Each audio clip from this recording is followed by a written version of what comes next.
Have you ever wondered about the figures who truly shaped the course of modern history? Not just leaders of powerful nations, but visionaries who ignited a fire of independence across an entire continent.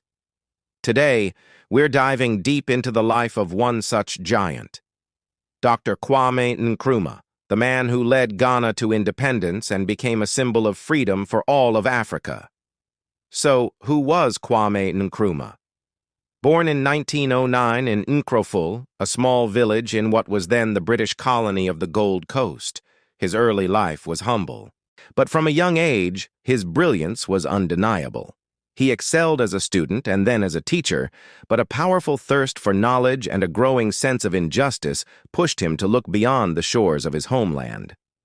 In 1935, Nkrumah embarked on a journey that would change everything. He sailed to the United States for higher education. Imagine the courage that took, leaving everything you know behind to pursue a dream. He spent a decade in America, earning multiple degrees from Lincoln University and the University of Pennsylvania. But he wasn't just buried in books. He experienced firsthand the realities of racial discrimination, and these experiences sharpened his political consciousness.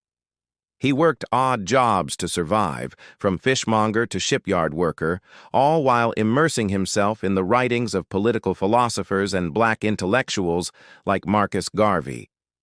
This period forged his belief that his people and all colonized people deserved to be masters of their own destiny. After the U.S., his journey took him to London in 1945.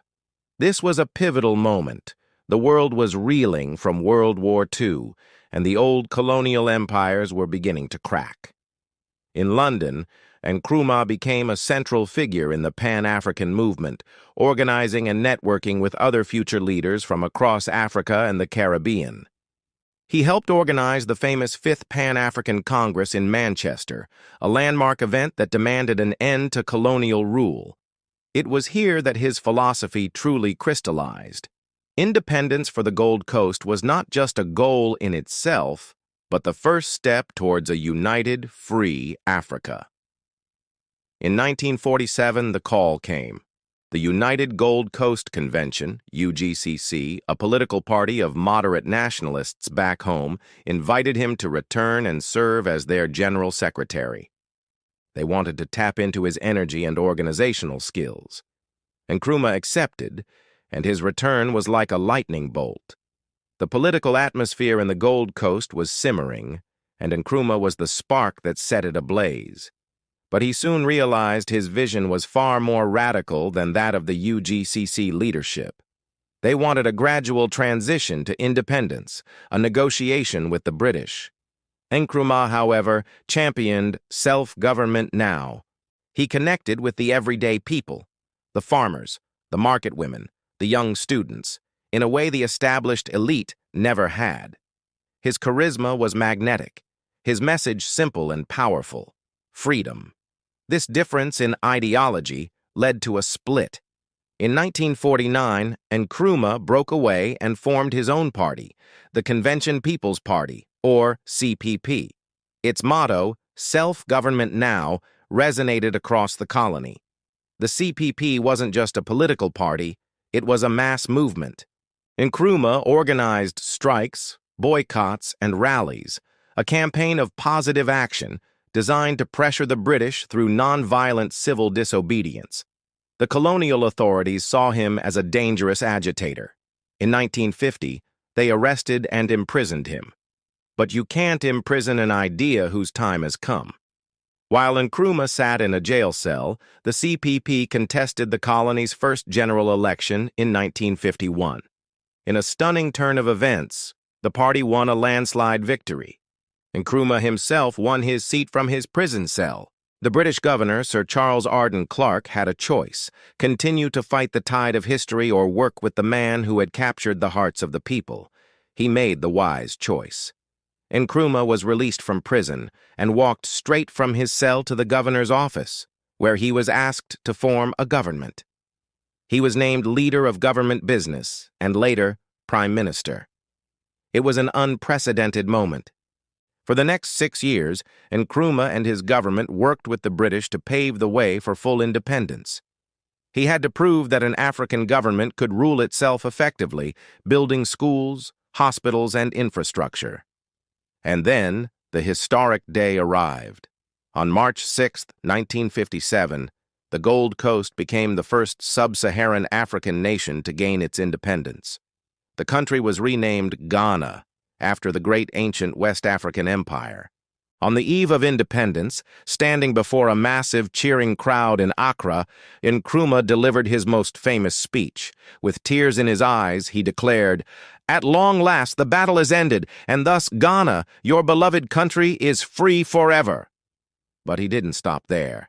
He added the words that would echo across the continent. "Our independence is meaningless unless it is linked up with the total liberation of Africa." As Prime Minister and later President of Ghana, Nkrumah embarked on an ambitious project of nation-building. He believed in industrialization and modernization. He oversaw the construction of the Akosombo Dam, a monumental project to provide hydroelectric power, and the new port city of Tema.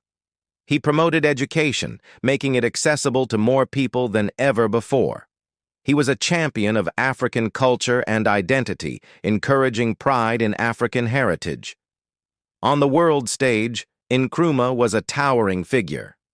He was a leading voice in the non-aligned movement during the Cold War, refusing to side with either the U.S. or the Soviet Union. His primary focus remained the total liberation and unification of Africa. He was a driving force behind the creation of the Organization of African Unity, OAU, in 1963, the predecessor to today's African Union. His dream was a United States of Africa, a continental government that could stand strong against neo-colonial influences. However, Nkrumah's rule was not without its challenges and controversies. His focus on grand pan-African projects and industrialization put a strain on Ghana's economy, which was heavily reliant on cocoa exports. As political opposition grew, his government became more authoritarian. In 1964, he declared Ghana a one-party state and himself president for life. This move, intended to create unity and speed up development, alienated many and was seen by critics as a betrayal of the democratic ideals he once championed. In 1966, while Nkrumah was on a state visit to Vietnam and China, his government was overthrown in a military coup. He would never return to Ghana alive. He spent the rest of his life in exile in Guinea, hosted by his friend and fellow Pan-Africanist President Sekou Touré, who made him honorary co-president. Even in exile, he continued to write and speak out for the cause of African unity until his passing in 1972. Today, Kwame Nkrumah's legacy is complex and debated, but his impact is undeniable.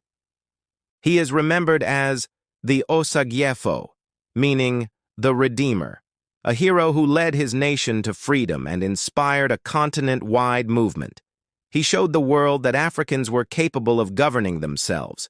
His vision of a united and prosperous Africa continues to inspire new generations of leaders and thinkers across the globe.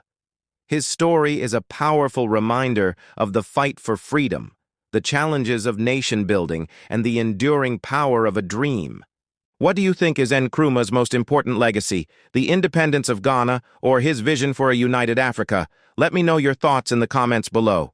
Thanks so much for joining me on this historical journey. If you enjoyed this video and want to learn more about the incredible figures who shaped our world, make sure to hit that like button and subscribe to the channel. We'll see you in the next one.